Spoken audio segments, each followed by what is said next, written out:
Good morning, students. As you know, we have a test on Friday. So we will start with the revision. We will revise hydrogen chloride today. As you know, hydrogen chloride, this is the structure, electron dot structure, and it is a covalent bond between hydrogen and chlorine. But definitely we know that it is a polar covalent compound because chlorine, being more electronegative, pulls the shared pair of electron towards itself. So hydrogen develops actually a partial positive charge and chlorine develops a partial negative charge. Hydrochloric acid is also known as muriatic acid. Okay. How do we prepare it? Simple, as HCl says, we will combine hydrogen and chlorine. Diffuse sunlight will only give HCl gas. Direct sunlight, the reaction is explosive and the reaction is negligible in the dark. Okay, so diffuse sunlight, indirect sunlight is what we need for this reaction. Now the second method of preparation is what we also follow for the lab preparation: metal chloride and sulfuric acid, right? So the same reaction we do here. Metal chloride, that is sodium chloride, we will take. We will mix concentrated sulfuric acid. The reason is we take concentrated sulfuric acid because other acids like HNO3, they are volatile, so they will mix with the produced HCl and both of them will be formed here. I mean, HNO3 will also fume and HCl will be also formed, so we will get a mixture of acids. To avoid this, we take NaCl and concentrated H2SO4. Keep the temperature below 200 degrees Celsius because at above 200 degrees Celsius, what is formed? Na2SO4 is formed, right? And this Na2SO4, it sticks to the walls of the glass containers, round bottom flask, and it is difficult to remove. Okay, also it leads to wasting of fuel because our reaction is taking place at below 200 only. We are getting the product this way also here. So why do we need to heat it more? Fine. Now once this HCl gas is produced, it is passed through concentrated sulfuric acid. Reason, it is the drying agent. We do not use other drying agents because these react with P2O5 or calcium oxide. Hydrogen chloride, it reacts with other drying agents and we don't want any reaction to take place. We just want the water to be removed, right? So this is the reason. Method of collection is by upward displacement of air. So hydrogen chloride being heavier, it will displace the air up and it will settle at the bottom of the gas jar. It is open from upside, so the air will be displaced up, it will move out of the gas jar. How will you identify that the jar is full of hydrogen chloride gas? Hydrogen chloride gas, once it comes in contact with the air, it gives white fumes. So once white fumes come out of the gas jar, we can say that now the gas jar is full of hydrogen chloride gas. Another method is bring a rod dipped in ammonia solution, that is ammonium hydroxide. Again we can see white fumes. Precautions: lower end of the thistle funnel must be dipped in concentrated sulfuric acid. Here, why? Because if it is not dipped, the gas will try to escape from this point also. Okay. Delivery tube should be dipped in the drying agent, that is concentrated. Here also the same reason. If it is not dipped, the gas will try to the cycle will not be complete. Here the gas has to come and pass through the concentrated acid. That is why it has to be dipped here. Temperature maintained below 200.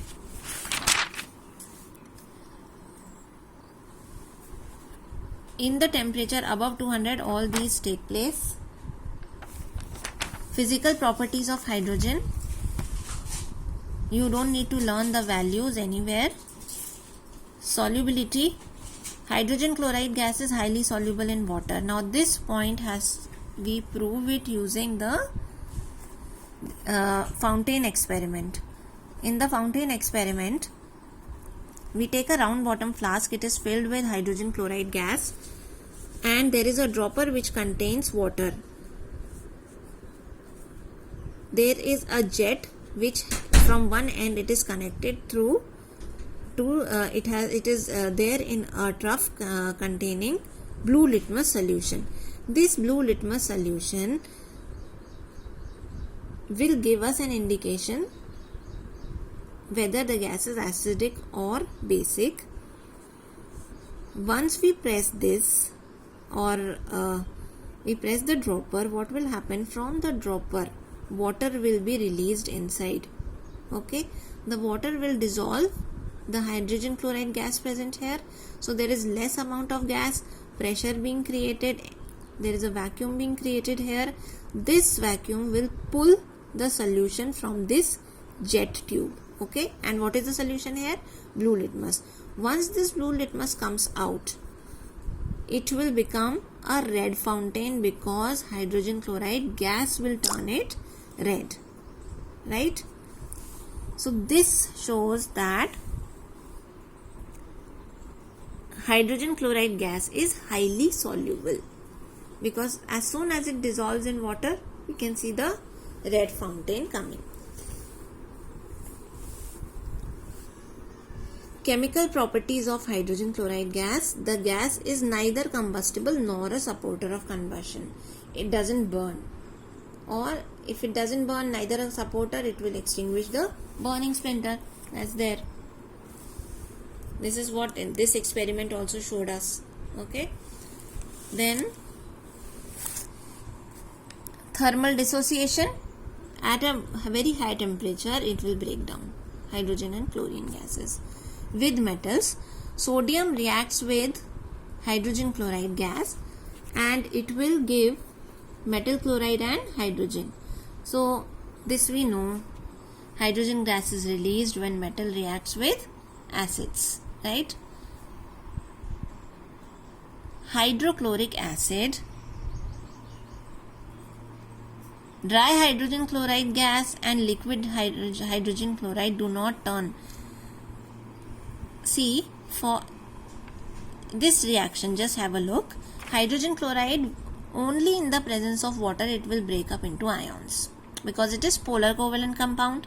You all have an understanding that polar covalent compounds in the presence of water, they will break up. Water will help them in breaking. How? Because water itself is a polar compound. The positive part of water will pull the negative part of this compound, and the negative part will pull the positive part, and hence water will become H3O and HCl minus ions will also be formed. Dihydrogen chloride gas.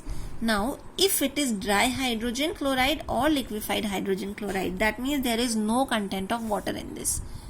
At that time, it will not turn blue litmus paper red, okay, showing the non-acidic character of dry gas.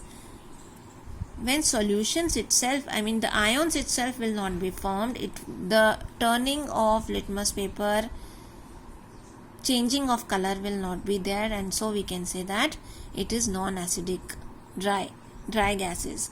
But similarly, liquefied hydrogen chloride also does not conduct electricity. This gas is also soluble in toluene. So the dry gas, since it is covalent compound, it will be soluble in all organic solvents. Toluene, it will be soluble. Okay. Only when it is dissolved in water, or we take moist blue litmus paper. If the litmus paper here is moist, then it can. But see, it is only blue litmus paper. It will not turn. If anyhow water is brought in contact with HCl, then only ions will form. Then only it will show the test for ions. Acidic test. The test for acidity will be shown only when ions are formed. Now, how will you prepare HCl in the lab? gas is coming out from here. Suppose here we have the lab preparation apparatus. The gas is released from here. This gas is highly soluble in water, this we know, and we place an inverted funnel.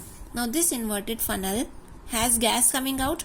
What happens as soon as the gas comes in contact with water, quickly it gets dissolved in this. Okay, so a low pressure is created and water little bit it moves up. Okay, and since the water moves up, there is a air gap created. Okay, because the gas here has been dissolved in the water, so the water moves up, creates an air gap, and as soon as air gap is created, again the water falls down. Okay, so this is the inverted funnel arrangement. It is the inverted funnel arrangement helps to avoid back suction. Back suction means when the water is moving up, it will, in case it is a narrow tube, agar we don't have a inverted funnel, we just have a narrow tube, what will happen? Back suction will take place. The water will keep moving. It will keep moving inside, and it will go into the apparatus where HCl gas was produced, right? And we don't want that. Okay, so to avoid this back suction, we place an inverted funnel, so that the water goes up but it quickly comes down, and this process continuously repeats, right?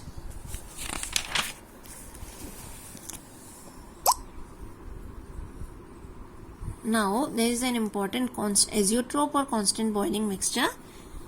So we can concentrate it by distillation, but after a certain point distillation doesn't happen. At 110 degrees Celsius, HCl and water boil together and there is no change in the composition of the solution. The whole mixture boils. Okay, so this boiling without any change in composition, such a mixture is known as constant boiling mixture or azeotrope.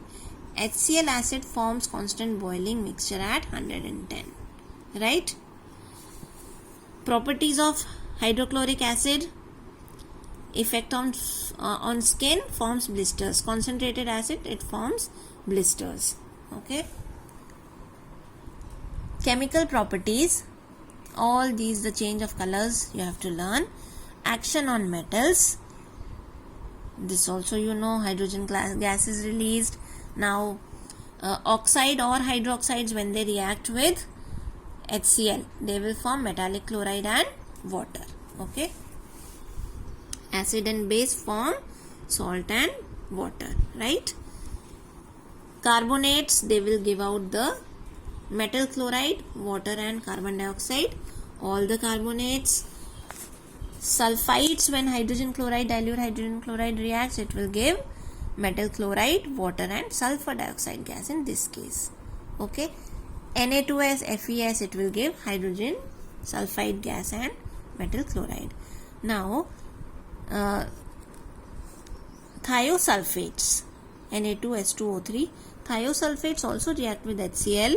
The same products are formed. Can you see? NaCl, NaCl, H2O, SO2, H2O, SO2. But in case of thiosulfates, there is sulfur also which is formed. So this yellow sulfur precipitate, if it is formed in a reaction, it will indicate that what the reactant which we had taken is a thiosulfate. Okay, so this is a distinguishing test between sulfites and thiosulfates. Precipitation reactions: TBA